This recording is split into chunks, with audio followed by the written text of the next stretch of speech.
அருமை ரசூலுல்லாஹி ஸல்லல்லாஹு அலைஹி வஸல்லம் சொன்னார்கள், அல் ஐனு துத்ஹிலுர் ரஜுலல் கப்ர் வ துத்ஹிலுல் இப்ல ஃபில் கித்ர். சொன்னாங்க, கண்ணூர் இருக்கிறது ஒரு மனிதனை கபருக்குள்ள கொண்டு போய் தள்ளிவிடும், ஆழம் மௌத்தாக்கி போற்றும், ஒட்டகத்தை கொண்டு போய் சட்டிக்குள் ஆக்கிவிடும். கண்ணூருடைய பலத்தை ரசூலுல்லாஹி ஸல்லல்லாஹு அலைஹி வஸல்லம் அழகாக எடுத்து சொன்னார். நல்லா இருந்த ஒட்டகம் திடீர் நோயாளி ஆகுது, செத்து போகுது, சட்டிக்கு போகுது. நல்லா இருந்த வாகனம் திடீர்னு செலவு ஏற்படுத்தி வைக்கிது. நல்லா இருந்த குழந்தை, நல்லா இருந்த வீடு, நல்லா இருந்த குடும்பம், நல்லா இருந்த கணவன் மனைவி, எல்லாத்துக்குமே கண்ணூர் தாக்கும். மிக பலமாக தாக்குறது எப்ப? பொறாமை கண்ணோடு பார்க்கிற நேரத்தில். முஸ்னத தயாலிசில ரசூலுல்லாஹி ஸல்லல்லாஹு அலைஹி வஸல்லம் ஹதீஸை பதிவு செஞ்சிருக்கிறாங்க. இமாம் அல்பானி ரஹ்மத்துல்லாஹி அலைஹி அதை தஹ்சீன் பண்ணியிருக்கிறாங்க.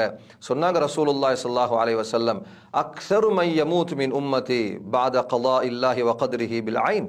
என்ற உம்மத்தில் அல்லாஹ்ட கலா கதருக்கு பின்னால் அதிகம் மௌத்தா போகிறது கண்ணூரை கொண்டு என்பதாக சொன்னாங்க ரசூலுல்லாஹி ஸல்லல்லாஹு அலைஹி வஸல்லம். ஸஹல் இப்னு ஹுனைஃப் ரலியல்லாஹு தஆலா அன், நபித்தோழர்கள்ல உடம்பால் மிக அழகான ஒரு சஹாபி ஸஹல் இப்னு ஹுனைஃப் ரலியல்லாஹு அன்.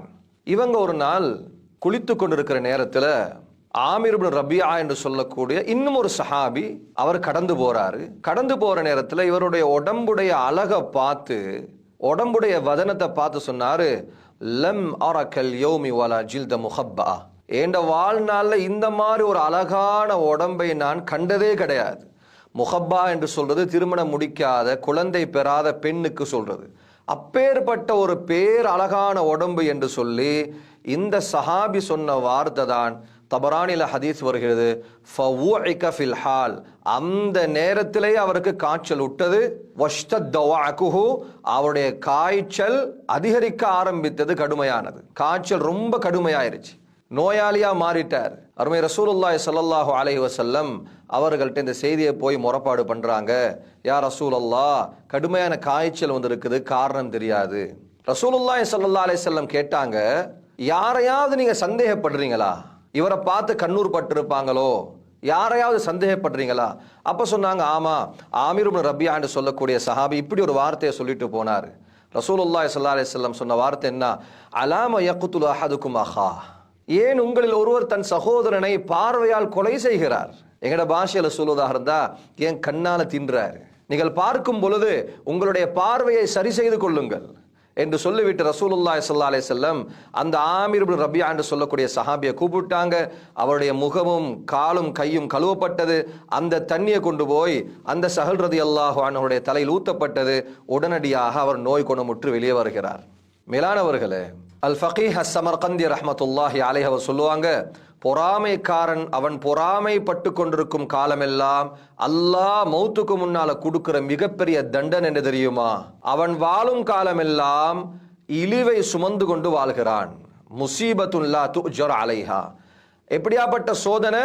அந்த சோதனையின் மீது அவனுக்கு எந்த கூலியும் கிடைக்காது. உதாரணமாக, ஒரு ஆளுக்கு நோய் இருக்குன்னு வைங்க, அந்த நோயை அவர் பொறுமையோட ஏத்துக்கிறார். கஷ்டம் இருக்குதுன்னு வைங்க, வறுமை இருக்குதுன்னு வைங்க, அது அல்லாஹ்வுக்காக நீ பொறுமையோடு ஏத்துக்கிறாரா, அதுக்கு கூலி கொடுக்கப்படும். ஆனா பொறாமைக்காரன், அவனுக்கு அல்லாஹ் கொடுத்திருக்கிற சோதனை என்ன தெரியுமா? மௌத்து வரைக்கும் ஆள் பொறாமைப்பட்டுக்கிட்டே இருப்பாரு. அவர் முன்னேறதும் கிடையாது, அவர் அந்த பொறாமையுடைய குணத்திலிருந்து வெளியே வாரதும் கிடையாது. சமர்கந்தி ரஹ்மத்துல்லாஹி அலைஹி சொல்லுவாங்க, அடுத்தது அல்லாஹ் கொடுக்கிற தண்டனை என்ன? சஹ்துர் ரப், அல்லாஹ் அவர் மேல கோவப்படுகிறான். பொறாமைக்காரர் மேல அல்லாஹ் கோவப்படுகிறான். அம் யஹ்சுதூன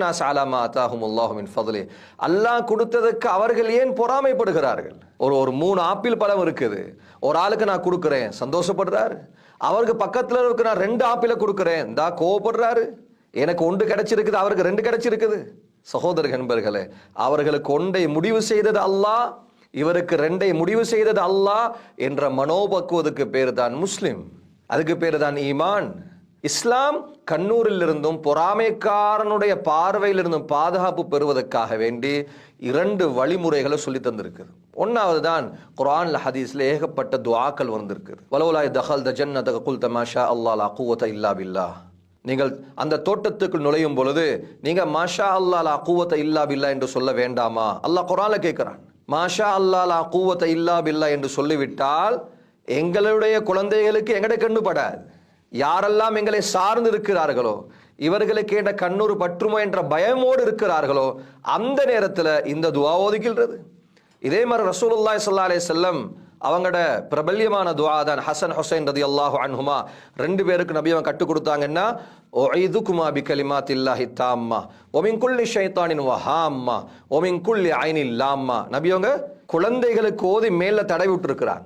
நான் எனக்கு தடவிக்கலனுமா அஊது பிகலிமாத்தில்லாஹி தாம்மா என்று ஆரம்பித்து அந்த துஆ ஓதிக்கலாம்.